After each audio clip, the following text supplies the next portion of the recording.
اعوذ باللہ السمیع العلیم من الشیطان اللعین الرجیم بسم اللہ الرحمن الرحیم الحمد للہ الملک الحق المبین المتصاور لعظمتہ جبابرۃ الطاغین المتخاذع لکبریائہ اؤتات المتمردین المعترف بعبودیتہ سائر الخلق اجمعین والصلاۃ والسلام والتحیۃ والاکرام علی اشرف النبیین وخاتم المرسلین سیدنا و مولانا ابی القاسم محمد وأہل بیتہ الطیبین الطاہرین المعصومین المظلومین اما بعد فقد قال اللہ سبحانہ وتعالی فی محکم کتابہ المبین بسم اللہ الرحمن الرحیم وإلہکم الہ واحد لا الہ الا ہو لا الہ الا هو الرحمن الرحیم صلوات بر محمد و آل محمد۔ عزیزان محترم، سن 1442 ہجری کے اس رمضان المبارک کے آغاز پر اس امید کے ساتھ اور اس خواہش کے ساتھ کہ ہم تمام مسلمانان عالم اللہ کی رسی اور دین اسلام کے دامن کو نہایت ہی مضبوطی کے ساتھ یکجہتی، اتفاق و اتحاد، یگانگت، اخوت اور ہم آہنگی کے ساتھ تھامے رہیں گے۔ میں اس پروگرام کے ساتھ جس کا نام ہے آؤ پیارے مسلمانوں ایک ہو جاؤ کے ساتھ آپ کی خدمت میں حاضر ہوں۔ چونکہ یہ مہینہ یعنی رمضان المبارک پروردگار عالم کی بے پناہ اور بے انتہا رحمتوں اور برکتوں کے نزول کا مہینہ ہے، اور یہ ماہ مبارک دعاؤں کی قبولیت اور استجابیت کا بہترین وسیلہ ہے، اور اس کے ساتھ ساتھ یہی وہ مہینہ ہے کہ جس مہینے میں تمام شر و شیاطین جکڑ لیے جاتے ہیں اور بند کر دیے جاتے ہیں۔ لہذا اس نہایت ہی مبارک اور متبرک مہینے کے توسل اور توسط سے میں نے یہ مناسب سمجھا اور خواہش اس بات کی کہ اس مہینے میں اسلام کے پیغام کو تمام انسانیت و آدمیت تک بلا فصل پہنچایا جائے۔ بلا فصل کا لفظ میں نے اس لیے استعمال کیا کہ چونکہ جیسا عرض کر چکا ہوں یہ وہ مہینہ ہے کہ جس میں اللہ کے پیغام یعنی اسلام، دین اسلام اور اس اللہ کے بندے کے درمیان رکاوٹ کے طور پر ابلیس اور شیاطین حائل نہیں ہوتے۔ اس لیے میں نے مناسب سمجھا کہ اس مہینے کی وساطت سے یہ شرف حاصل کیا جائے کہ تمام انسانیت و آدمیت تک اللہ کے اس دین اسلام کا پیغام کھل کر پہنچایا جائے، اور اس کے وسیلے سے فقط یہی نہیں کہ ہم مسلمان اپنے ایمان اور عقائد اور مسلمات کو تر و تازہ کر سکیں، بلکہ وہ لوگ، وہ انسان جو مسلمان نہیں ہیں، خاص طور پر وہ جو ملحدین ہیں، جو کسی بھی دین کے قائل نہیں ہیں، بلکہ وجود خدا اور ایگزسٹنس آف گاڈ کے بھی قائل نہیں ہیں، انہیں بھی اس رمضان المبارک کے مہینے کے طفیل اور اس کی برکتوں سے دین اسلام کی طرف بلایا جا سکے۔ آج کے اس پہلے بیان میں میری کوشش ہوگی کہ اسلام کی بات کو توحید سے شروع کیا جائے، دعوت اسلام کو دعوت توحید کے ساتھ اس کا آغاز کیا جائے، اور اس نہایت ہی بابرکت امر کے لیے میں نے آپ تمام حضرات کی خدمت میں قرآن مجید کی سورہ بقرہ کی ایک نہایت ہی مشہور و معروف آیہ مبارکہ کی تلاوت کرنے کا شرف حاصل کیا۔ سورہ مبارک بقرہ قرآن مجید کا دوسرا سورہ ہے، اور اس کی وہ آیت کہ جس کی تلاوت کرنے کا شرف حاصل کیا گیا، اس کا نشان 163 یعنی 163 ہے۔ سورہ بقرہ جو موجودہ ترتیب تلاوت کے اعتبار سے قرآن مجید کا دوسرا سورہ ہے، اس کی آیت نمبر 163 یعنی 163 میں اللہ تبارک و تعالی نہایت ہی جاہ و جلال کے ساتھ اور بڑے ہی کر و فر اور تزک و احتشام کے ساتھ تمام آدمیت و انسانیت کے سامنے اپنی توحید کو بڑی شان کے ساتھ اور شان بے نیازی اور شان امتیاز کے ساتھ پیش کر رہا ہے۔ پروردگار عالم اس آیت میں ارشاد فرما رہا ہے کہ بسم اللہ الرحمن الرحیم وَإِلَٰهُكُمْ إِلَٰهٌ واحد، اور دیکھو تمہارا الہ، تمہارا معبود ایک معبود ہے، واحد معبود ہے۔ وَإِلَٰهُكُمْ إِلَٰهٌ واحد، جو تمہارا الہ ہے وہ الہ ہے، معبود ہے، عبادت کے لائق ہے، اور وہ ایک ہے۔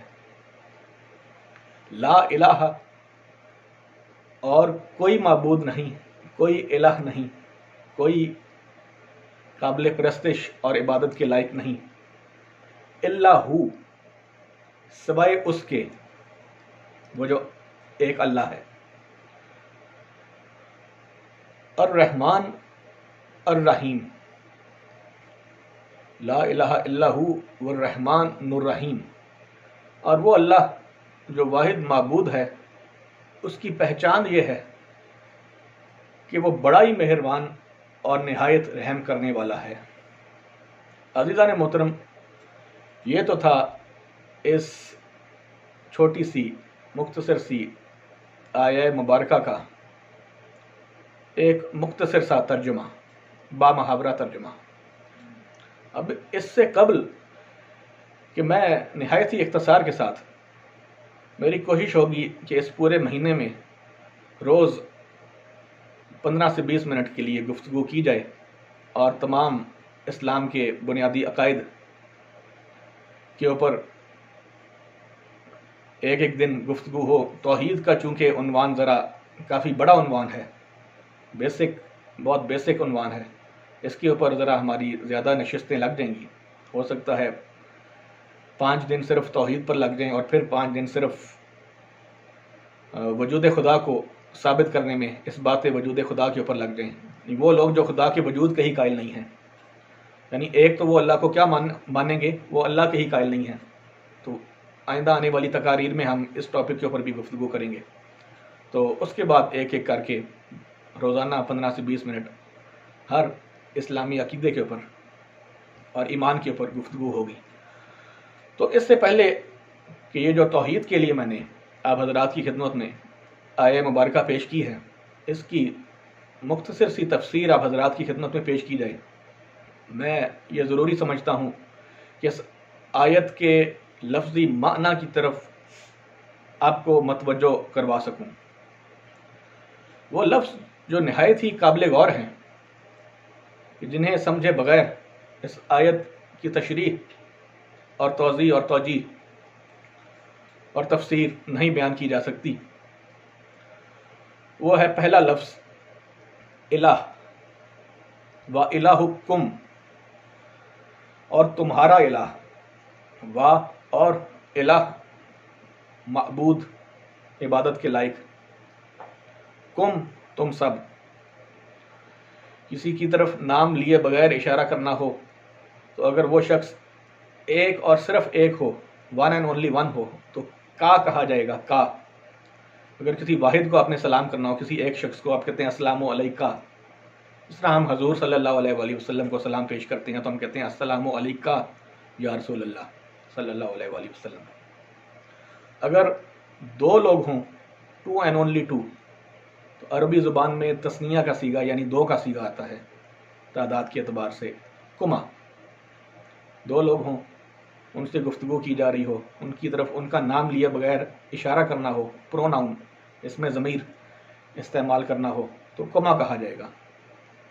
اور تین یا تین سے زیادہ ہوں تو پھر کم کہا جائے گا، تم سب۔ کم کے معنی تم سب۔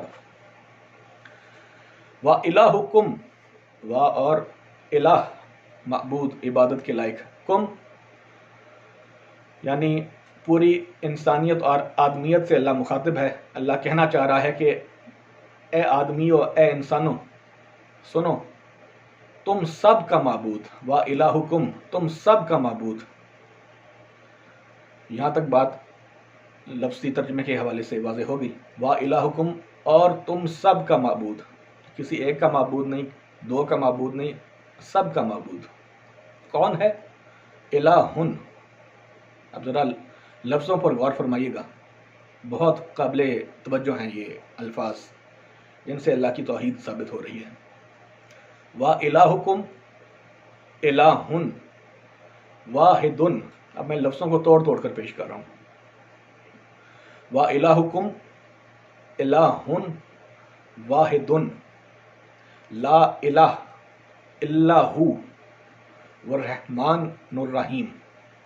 اگر آپ غور فرمائیں تو اس آیت میں اللہ نے مسلسل 3 مرتبہ لفظ الہ استعمال کیا ہے۔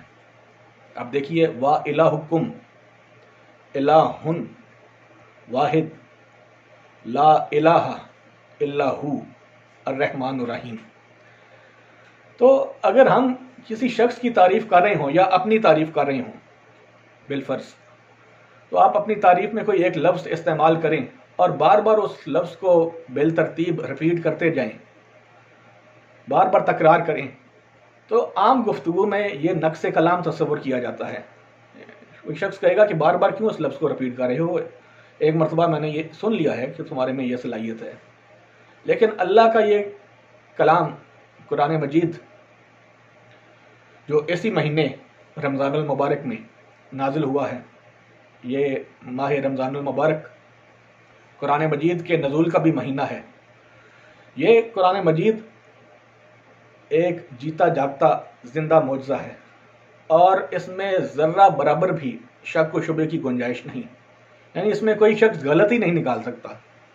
جس قرآن مجید میں آپ غلطی نہیں نکال سکتے، تو جیسے میں نے عرض کیا کہ ایک عام فہم گفتگو میں، روزمرہ کی گفتگو میں اگر آپ بات کرتے ہوئے ایک ہی لفظ بار بار ریپیٹ کریں تو عام اور سہل گفتگو میں اس سے نقص کلام تصور کیا جاتا ہے۔ لیکن اللہ تبارک و تعالی سبحانہ و تعالی کہ کلام الہی قرآن مجید میں نقص اور غلطی کی گنجائش نہیں، غلطی ہو ہی نہیں سکتی۔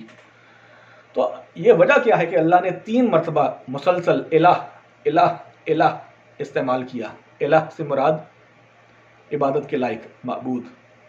ایک لفظ ہے اللہ، اس میں زبر آتا ہے، الف لام، لام ہے، لام کے اوپر شد اور کھڑی زبر، اور الف کے اوپر بھی زبر، جس وجہ سے اللہ۔ یہ اللہ نہیں، یہ الہ ہے، الہ، الف زیر لام کھڑی زبر ہے پر جزم، اللہ۔ الہ کے معنی معبود، عبادت کے لائق، وہی الہ جو لا الہ الا اللہ میں آیا ہے۔ تو الہ کے معنی عبادت کے لائق۔ تو اب میں عرض یہ کرنا چاہ رہا ہوں کہ اگر آپ اس مسئلے کو سمجھ لیں کہ یہاں پر اللہ نے 3 مرتبہ جو لفظ الہ استعمال کیا ہے وہ بے مصرف استعمال نہیں کیا، بغیر وجہ کے نہیں استعمال کیا۔ اللہ کے کلام کے ہر لفظ میں کوئی نہ کوئی راز، مصلحت اور حکمت پوشیدہ ہوتی ہے۔ تو وہ مصلحت اور حکمت کیا تھی کہ جس وجہ سے اللہ نے 3 مرتبہ لفظ الہ استعمال کیا؟ تو عزیزان محترم، اگر آپ غور فرمائیں گے تو نہایت ہی دلچسپ بات یہ آپ کو محسوس ہوگی کہ یہاں پر 3 مرتبہ جب اللہ نے لفظ الہ استعمال کیا ہے تو تینوں مرتبہ لفظ الہ کے استعمال کرنے کی وجہ اور اساس اور ضرورت مختلف تھی۔ اب وہ میں آپ حضرات کی خدمت میں پیش کرتا ہوں۔ اب ذرا ترجمہ، لفظی ترجمے کے ساتھ دوبارہ دیکھیے، لفظی ترجمے کو با محاورہ ترجمے کے ساتھ ملا کر پیش کر رہا ہوں۔ وَإِلَٰهُكُمْ کیا مطلب بنا؟ اور تم سب کا الہ۔ اچھا، میں فی الحال الہ کا ترجمہ اس وقت معبود یا عبادت کے لائق نہیں کر رہا، میں الہ کو ایز اٹ از پیش کر رہا ہوں تاکہ آپ اس آیت کی گہرائی تک پہنچ سکیں اور آیت کے تیور کو دیکھ سکیں کہ اللہ کس جاہ و جلال کے ساتھ گفتگو فرما رہا ہے اپنی توحید کی۔ وَإِلَٰهُكُمْ اور تم سب کا الہ، الہن الہ ہے، واحدن وہ ایک ہے، تعداد میں ایک ہے، لا الہ اور کوئی معبود نہیں ہے، اور کوئی الہ نہیں ہے، الا ہو سوائے اس کے، یعنی اگر کوئی ہے تو وہی ہے، الرحمن الرحیم، اور وہ بڑا ہی مہربان نہایت رحم کرنے والا ہے۔ الرحمن الرحیم کے اوپر ہم آخر بالکل اینڈ میں آئیں گے کہ رحمان اور رحیم کے استعمال کی یہاں پر وجہ کیا تھی۔ فی الحال یہ جو 3 مرتبہ لفظ الہ کا تکرار ہوا ہے اس کو ذرا سمجھیے، بہت ضروری ہے۔ اب اللہ فرمانا یہ چاہ رہا ہے، عزیزان محترم میں ایک مثال کے ساتھ پیش کرتا ہوں۔ اگر میں یوں کہوں کہ فلاں شخص فلاں ڈاکٹر کے پاس میں گیا، فلاں ڈاکٹر کے پاس میں گیا جو ڈاکٹر ہے، یا میں کہوں فلاں انجینئر کے پاس میں گیا جو انجینئر ہے، فلاں وکیل کے پاس میں گیا جو وکیل ہے، تو اب یقیناً ہو سکتا ہے کہ میری ذہنی صحت کے اوپر شک کریں کہ یہ کیا طریقہ ہے بات کرنے کا۔ ایک ڈاکٹر ڈاکٹر ہے، ایک وکیل وکیل ہے، ایک انجینئر انجینئر ہے، لیکن عزیزان محترم اگر غور فرمائیں تو روزمرہ کے معمول کے اندر بھی کبھی کبھار اس قسم کے موقع درپیش آ جاتے ہیں کہ ہمیں اس طریقے سے کلام کرنا پڑتا ہے۔ جب کسی بات کی سنگینیت اور سنجیدہ پن کو اور اہمیت کو واضح کرنا ہو تو ہمیں یہ کہنا پڑتا ہے۔ جس طرح انسان بڑے تکبر اور غرور میں آ کر، اگرچہ تکبر اور غرور کرنا نہیں چاہیے، کفر ہے، شرک ہے، انسان کہتا ہے میں ہوں، یہ انداز صرف اللہ کو ہی زیب دیتا ہے کہ وہ کہے میں ہوں، اللہ کا یہ انداز ہے۔ تو ایک تو یہ وجہ ہے کہ اللہ بتانا یہ چاہتا تھا کہ جو بھی تمہارے نزدیک الہ ہے، یعنی تمہارے نزدیک جو کانسیپٹ اور تصور ہے الہ ہونے کا، کسی کے معبود ہونے کا، تو وہ صرف اور صرف اللہ ہی ہے۔ وَإِلَٰهُكُمْ إِلَٰهٌ، اللہ ہی ہے، یعنی تم جیسے الہ سمجھتے ہو، تمہارے نزدیک جو اس لائق ہے کہ جس کی عبادت کی جائے، جس کو معبود سمجھا جائے، جس کو معبود مانا جائے، وہ معبود اللہ ہی ہے۔ تو اللہ اسی انداز میں، انہی تیور کے ساتھ یہ بیان کرنا چاہ رہا ہے، اے لوگو وَإِلَٰهُكُمْ، تم سب کا الہ، الہن الہ ہے۔ میں پھر وہی مثال جو پہلے عرض کی تھی اس کو ایک اور رخ سے پیش کروں گا، پھر اس بات کا مطلب زیادہ واضح ہوگا۔ میں نے عرض کیا کہ میں ایک ڈاکٹر کے پاس گیا جو ڈاکٹر ہے، میں انجینئر کے پاس گیا جو انجینئر ہے، وکیل کے پاس گیا جو وکیل ہے.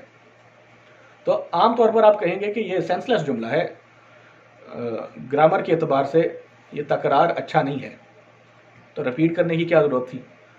کبھی کبھار ایسا ہوتا ہے کہ ایک شخص دعویٰ کرے کہ وہ ڈاکٹر کے پاس گیا ہے، اور جو شخص ڈاکٹر کے پاس جانے کا دعویٰ کر رہا ہو علاج کروانے کے لیے، آپ کو اس بات کا قوی امکان ہو کہ وہ شخص کسی اچھے ڈاکٹر کے پاس جانے کی رسائی نہیں رکھتا، یا اس کے پاس اتنا علم نہیں کہ وہ اچھا ڈاکٹر ڈھونڈ سکے.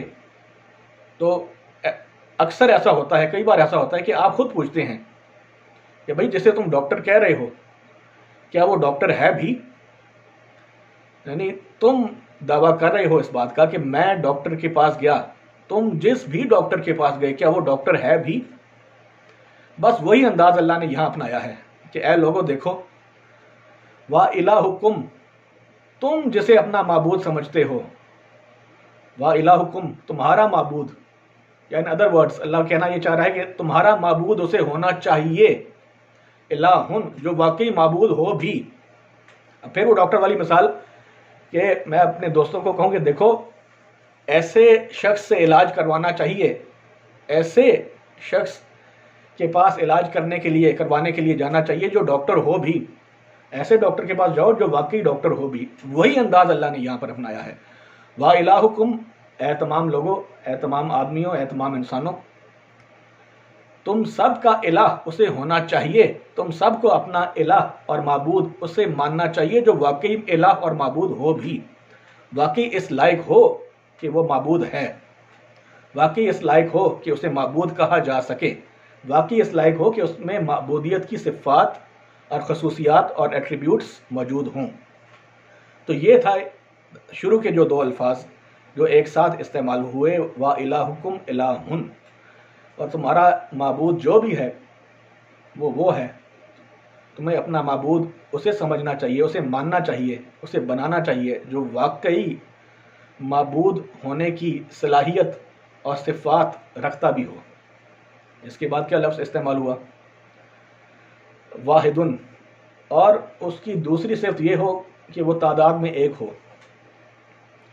اب پھر میں جو مثال میں چھیڑ چکا ہوں اسی کو بار بار تکرار کر رہا ہوں تاکہ بات سمجھ میں آئے. اگر میں کہوں کہ میں ایک ڈاکٹر کے پاس گیا اور وہ واقعی ڈاکٹر تھا، بہت اچھا ڈاکٹر تھا، تو کیا آپ اگر مجھ سے پوچھیں کہ پوری دنیا میں وہ واحد ڈاکٹر ہے، اس کے علاوہ کوئی ڈاکٹر نہیں، تو یقیناً مجھے کہنا پڑے گا کہ نہیں بھئی ایسی بات نہیں ہے، دنیا میں بہت ڈاکٹر ہیں.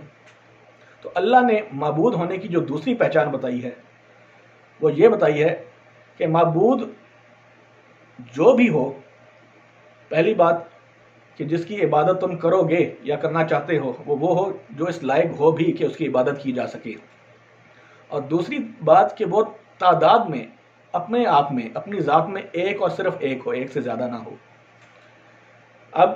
اب دنیا کی جتنی بھی خصوصیات لوگوں میں پائی جاتی ہیں، یا ٹائٹلز لوگوں کے پاس ہیں، یا پروفیشنز ہیں، ڈاکٹر ہو، انجینئر ہو، یا لائر ہو، عالم دین ہو، تو کائنات میں کوئی ایسا پروفیشن یا کوئی ایسی صفت، کوئی ایسا ایٹریبیوٹ یا کریکٹرسٹک ایسا نہیں جو اپنے آپ میں ایک ہو اور وحدانیت رکھتا ہو. یعنی اگر کوئی شخص کہے گا کہ میں ڈاکٹر ہوں تو آپ کہیں گے دنیا میں بہت سے ڈاکٹر ہیں. کوئی شخص کہے گا میں وکیل ہوں، دنیا میں بہت سے وکیل ہیں، بہت سے جج ہیں. کوئی شخص کہے میں بہت بڑا انجینئر ہوں، آپ کہیں گے دنیا میں بہت سے انجینئر ہیں. لیکن اللہ نے معبودیت کی دوسری پہچان یہ بتائی کہ معبود جو بھی ہے وہ صرف اور صرف ایک ہے، ایک سے زیادہ نہیں ہے. دو پہچانیں ہوگی. اب پھر تکرار کیا لا الہ، جو میں نے کہا تھا کہ 3 مرتبہ لفظ الہ آیا ہے. تیسری پہچان لا الہ نفی کر بتائی کہ وہ معبود جو بھی ہو سکتا ہے. اب ہو سکتا ہے کہ کوئی شخص نعوذ باللہ جھوٹا دعویٰ کرے، جس طرح تاریخ میں آپ جانتے ہیں کئی جھوٹے معبود گزرے، نمرود، فرعون، شداد، جنہوں نے خدائی کا اور معبودیت کا جھوٹا دعویٰ کیا اور لوگوں کو اپنے سامنے جھکایا، لوگوں کے سروں کو اپنے سامنے جھکایا، اپنا سجدہ کروایا۔ ہو سکتا ہے کہ کوئی شخص جھوٹا دعویٰ کرے معبود ہونے کا، نعوذ باللہ، اور وہ جو شخص دعویٰ کر رہا ہے تو وہ کہہ سکتا ہے کہ میں اپنے طور پر تو ایک ہی ہوں، واحد ہوں، یعنی میں بھی اگر بات کروں تو میں مدثر علی ایک ہی ہوں، آپ اپنے طور پر اپنے وجود میں ایک ہی ہیں۔ آپ کا اگر کوئی جڑوا ہو، آپ کا ہم شکل ہو، آپ کا ہم آواز ہو، تو آپ کا ہم شکل اور ہم آواز تو ہو سکتا ہے، لیکن وہ ہے، آپ ہیں، آپ اور وہ ایک نہیں ہیں، دو الگ اینٹیز ہیں۔ تو ہو سکتا تھا کہ کوئی جھوٹا معبود اگر معبود ہونے کا دعویٰ کرتا یا کرے، یا جس طرح لوگوں نے کیے دعوے الہ اور معبود ہونے کے، تو وہ معبودیت کا دعویٰ کرنے کے بعد یہ کہتے کہ ہم بھی اپنے آپ میں اپنی ذات میں ایک ہی ہیں۔ فرعون ایک ہی تھا، وہ فرعون جو خدا ہونے کا دعویٰ کرتا تھا حضرت موسیٰ علیہ السلام کے دور میں۔ نمرود ملعون ایک ہی تھا اپنے دور میں، اپنی ذات میں، اپنی پہچان میں ایک ہی تھا۔ شداد ایک ہی آدمی ہوا ہے جس کا نام یہ تھا، جو خدائی کا دعویٰ اور جنت، دنیا میں جنت بنانے کا دعویٰ کرتا تھا۔ اپنے طور پر تو یہ بھی ایک تھے۔ اس کی نفی کرنے کے لیے اللہ نے اب تیسری مرتبہ جو لفظ الہ استعمال کیا اور خصوصیت بتائی الہ ہونے کی کہ وہ کیا ہے، وہ یہ ہے لا الہ الا ہو، کہ الہ وہ ہے، تمہیں عبادت اس کی کرنی چاہیے، تمہیں عبادت کے لائق اسے سمجھنا چاہیے جو واقعی عبادت کے لائق ہو بھی، نمبر 1۔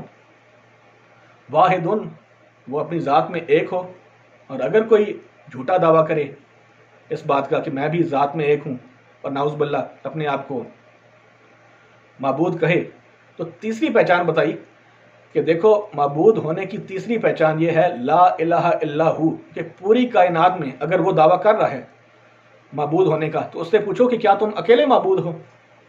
یعنی تم جن خصوصیات کی وجہ سے اپنے آپ کو معبود کہہ رہے ہو، کیا وہ خصوصیات صرف تم ہی میں ہیں، کسی اور میں نہیں ہیں؟ تو جیسا میں نے شروع میں عرض کیا کہ کائنات میں کوئی خصوصیت، کوئی کریکٹرسٹک، کوئی ایٹریبیوٹ ایسا نہیں جو کسی ایک ہی بندے میں ہو، جو کسی دوسرے میں نہ پایا جا سکے۔ تو یہ اس سے پوچھا جائے کہ تم جن خصوصیات کی بنا پر اپنے آپ کو معبود کہنا یا کہلوانا چاہ رہے ہو، کیا وہ خصوصیات تمہارے میں ہی ہیں؟ جیسے میں نے عرض کیا، ایک ڈاکٹر ہے تو کیا وہ اکیلا ڈاکٹر ہے؟ اور کوئی ڈاکٹر نہیں۔ کوئی انجینئر ہے تو کوئی اور انجینئر نہیں ہے، کوئی وکیل ہے تو کوئی اور وکیل نہیں ہے لوگ۔ بالکل اسی طرح جو جھوٹا دعویٰ کر رہا ہے اس سے یہ پوچھئے کہ تم جس بنا پر یہ دعویٰ کر رہے ہو معبود ہونے کا، جن خصوصیات کی بنا پر، کیا وہ خصوصیات تمہارے میں ہی ہیں، تمہارے علاوہ کسی میں نہیں ہیں؟ تو اس وجہ سے اللہ نے کہا لا الہ الا ہو، وہ ایسا معبود ہو کہ اس جیسی خصوصیات رکھنے والا معبود کائنات میں دوسرا موجود ہی نہ ہو۔ تو یہ تھی وجہ۔ اور پھر آیت کا اختتام الرحمن الرحیم کے ساتھ کر کے اپنے انتہا درجے کی شان بیان کی۔ اب عزیزان محترم، الہ تو آپ سمجھ گئے، وَإِلَٰهُكُمْ إِلَٰهٌ وَاحِدٌ لَا إِلَٰهَ إِلَّا هُوَ۔ آخر میں آیا ہے الرحمن الرحیم۔ اتنے جاہ و جلال اور تجھ کو احتشام کے ساتھ گفتگو فرماتے ہوئے آخر میں اس نے کہا، آخری دو صفات استعمال کی اور ثابت کیا کہ معبود کون ہو سکتا ہے، جو رحمان ہو اور رحیم ہو۔ اب اتنا آج وقت نہیں رہا، تقریباً آدھا گھنٹہ ہونے والا ہے، تو میں بس 1 سے 2 منٹ میں رحمان اور رحیم کے معنی اور مفہوم بیان کرتے ہوئے، اور اس کے ساتھ ساتھ یہ بیان کرتے ہوئے کہ یہاں پر رحمان اور رحیم کے الفاظ رکھنے کی ضرورت کیا تھی۔ یعنی اللہ کا یہ کلام حکمت، کلام الہی، قرآن مجید حکمت سے بھرپور ہے، تو کوئی لفظ بے مصرف استعمال نہیں ہوا۔ اللہ جس جاہ و جلال کے ساتھ اپنی توحید کے اوپر گفتگو فرما رہا تھا، ہونا تو یہ چاہیے تھا۔ اب میں مثالاً عرض کر رہا ہوں، اللہ کو مشورہ نہیں دے رہا کہ قرآن ایسے نازل کرتا، نعوذ باللہ۔ اللہ جانتا ہے کہ قرآن کیسے نازل کرنا تھا، جیسے اس نے نازل کیا ہے ویسے ہی حق بنتا تھا کہ نازل ہو۔ میں سمجھانے کے لیے عرض کر رہا ہوں مثالاً کہ ہونا تو یہ چاہیے تھا کہ جس صدق و احتشام اور جاہ و جلال کے ساتھ، جس کر و فر کے ساتھ اللہ اپنی توحید کے اوپر دلائل دے رہا ہے اور گفتگو فرما رہا ہے کہ بس وہی معبود ہے، اس کے علاوہ کوئی اور معبود نہیں ہے، کوئی حق ہی نہیں رکھتا کہ اسے معبود کہا جائے۔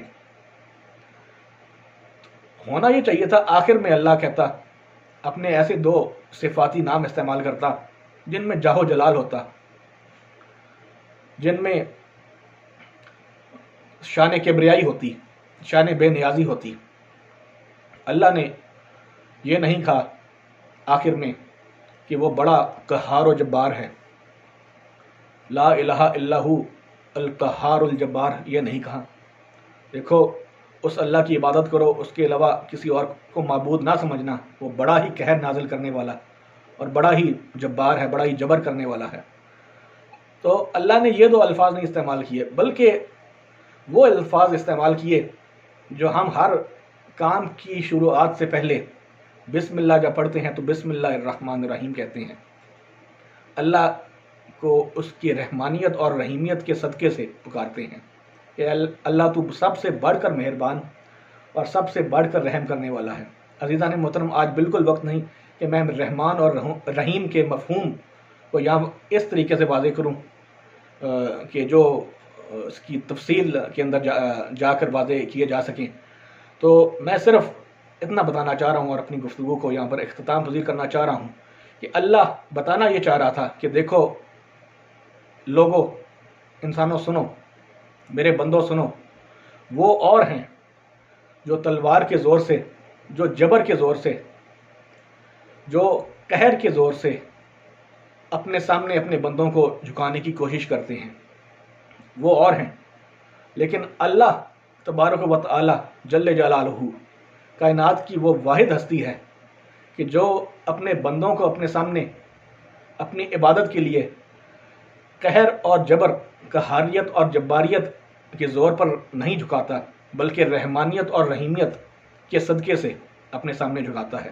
یعنی اللہ بتانا یہ چاہ رہا ہے کہ مجھ اللہ کا اپنے بندوں کے ساتھ عبادت کا جو رشتہ ہے وہ قہاریت اور جباریت کا نہیں ہے، قہر اور جبر کا نہیں ہے، بلکہ رحمانیت اور رحیمیت کا ہے۔ میں اللہ ہی ہوں جو سب سے بڑھ کر مہربان ہوں، میں اللہ ہی ہوں جو سب سے بڑھ کر رحم کرنے والا ہوں، میں اللہ ہی ہوں جو سب سے زیادہ نوازشات اور عنایتیں کرنے والا ہوں اپنے بندوں پر، اور میں اللہ ہی ہوں جو سب سے بڑھ کر تمہارے گناہوں کو درگزر فرماتے ہوئے معاف کرنے والا ہوں۔ اسی لیے میں اللہ ہی اس بات کا حق رکھتا ہوں کہ میری عبادت کی جائے۔ چونکہ اللہ ہی حق رکھتا ہے کہ اس کی عبادت کی جائے، تو وَإِلَٰهُكُمْ إِلَٰهٌ، وہی معبود ہو سکتا ہے جو معبود ہونے کے قابل ہو، جو معبود کہلوانے کے قابل ہو۔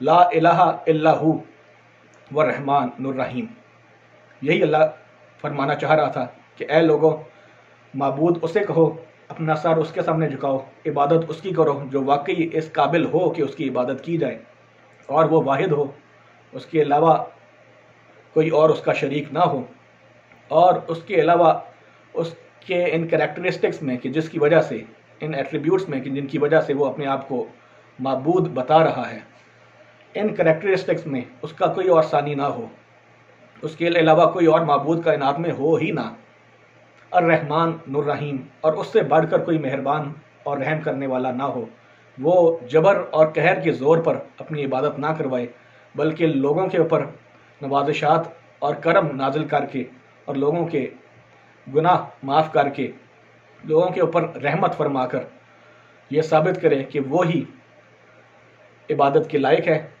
چونکہ وہی عبادت کے لائق ہے تو اسی کی عبادت کرنا چاہیے۔ وآخر دعوانا ان الحمد للہ رب العالمین۔